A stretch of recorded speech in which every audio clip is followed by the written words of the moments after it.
നല്ലമ്മ വെള്ളരി പുഷ്പങ്ങളെ കൊണ്ട് നല്ലമ്മ ആരിയെറിയുന്നേ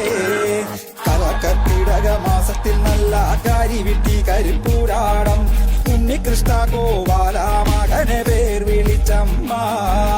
നിറപര നിരമാണി വിളക്ക് കൊളുത്തി വെച്ചു നല്ലമ്മ വെള്ളരി പുഷ്പങ്ങളെ കൊണ്ട് നല്ലമ്മ ആരിയെറിയുന്നേ കർക്കിടക മാസത്തിൽ നല്ല കരിവിട്ടി കരിപ്പൂരാടം ഉണ്ണികൃഷ്ണ